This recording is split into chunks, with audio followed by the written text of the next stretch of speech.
Tive gêmeos e perdi um deles em acidente de piscina. Fui eu que o socorri, e ao pegá-lo, percebi que não havia mais vida.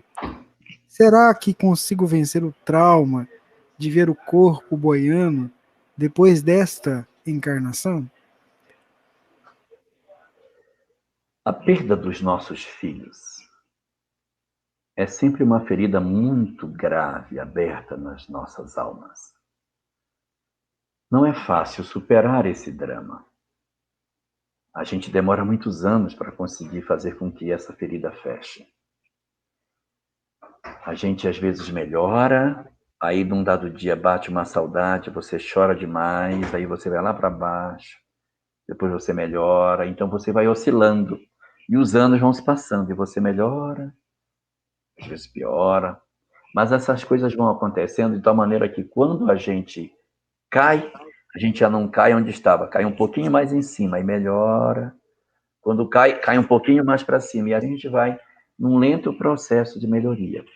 Mas para o seu caso em particular, o primeiro ponto que você precisa trabalhar é retirar o processo da culpa de dentro de você.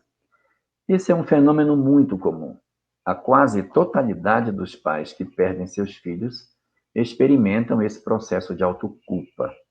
Não é só você. O filho saiu e pegou o carro e bateu com o carro e desencarnou. Não deveria ter dado a chave. Na hora ainda falei para ele, não vai, deveria não ter feito, e se culpa por isso. O outro foi para o passeio, meu filho não vai, ele foi, aconteceu. Então, é muito comum os pais trazerem para si essas responsabilidades como se eles fossem efetivamente os responsáveis diretos por aquilo que aconteceu.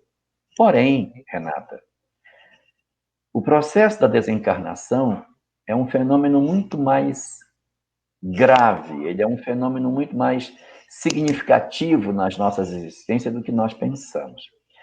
Então, muitas vezes, a gente acaba servindo de instrumento para que essas coisas aconteçam. E a gente não pode carregar essa culpa quando a gente não tem a intencionalidade de fazer o que aconteceu. Então, quando isso ocorre conosco, a gente tem que entender que não houve da nossa parte a intencionalidade. E dentro dessa leitura, a gente tem que entender que há um planejamento que a gente desconhece, que pode ter levado os nossos filhos a experimentar a desencarnação. Então, a desencarnação deles é um processo por si só muito doloroso. A gente já tem uma dor muito grande por conta da perda da presença deles conosco. Mas se nós formos associar a isso um segundo mecanismo, que é um mecanismo de que nós temos responsabilidade pelo ocorrido, essa dor fica muito mais difícil de carregar. Então, o primeiro fenômeno a fazer, o primeiro movimento seu, é entender que existem mecanismos na lei de causa e efeito que se valem de determinadas circunstâncias para que essas ocorrências se deem. E uma ocorrência dessa natureza, tão significativa, ela não ocorre por conta do acaso. Ela não é uma ocorrência que não tem consequências para o espírito envolvido e para o resto do grupo familiar. Como ela é uma ocorrência de muita importância, não é obra do acaso. Existe, sim, algo que a gente ainda não consegue perceber, mas que dá sentido e justificativa para o que está acontecendo conosco. E aí, relembrando a questão desse ponto, que eu sempre ouvia Alberto Almeida, quando ainda era bem jovem, ele conduzindo os nossos grupos de juventude, ele dizia umas coisas interessantes sobre isso, em que ele dizia assim, e aí serve para nós, para você, serve para mim, serve para todos nós.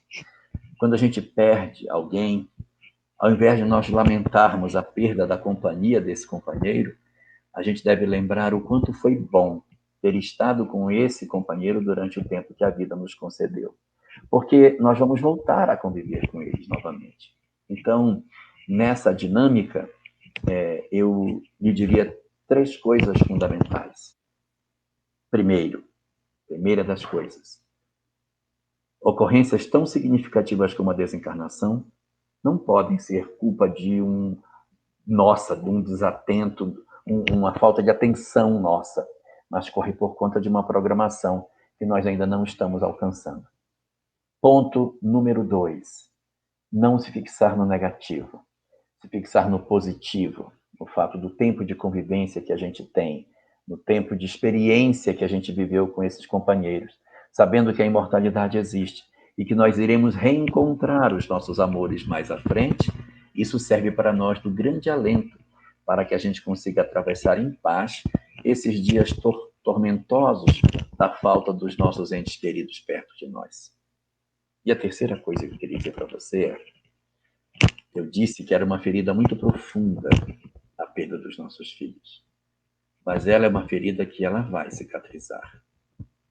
Depois de muito tempo, ela cicatriza sim. Você pergunta como ela vai acontecer? Cicatriza. Eu posso lhe dizer que sim. Já vivi a experiência e posso lhe dizer que sim. Mas como toda ferida que cicatriza, que fecha a ferida, deixa uma marca. Então você não vai ficar sem marcas daquilo que aconteceu. Você terá uma ferida que cicatrizou. Você vai sempre olhar e ver a marca daquilo que ficou. Você vai levar em você as marcas dessa experiência, não no sentido da culpa, mas de ter aprendido coisas que as outras pessoas que não viverão não saberão explicar. Sua maneira de enxergar a vida, sua maneira de enxergar a maternidade, sua maneira de enxergar como que se cuida de uma criança vai mudar profundamente. Depois de um incidente desse tipo, a gente não consegue mais ser pai e mãe do mesmo jeito. A gente se torna profundamente mais amoroso, porque a gente sabe que pode perder. Antes de uma ocorrência desse tipo, a gente às vezes é mais severo, a gente grita, a gente faz uma série de coisas. Depois que a gente vive isso, a gente olha e diz assim, pô, meu filho, não faça isso não. A gente desenvolve um amor muito grande. E as almas que passam por essa experiência, elas ganham um atributo extraordinário. O dom de sermos muito mais capazes de amar e de entender os nossos filhos.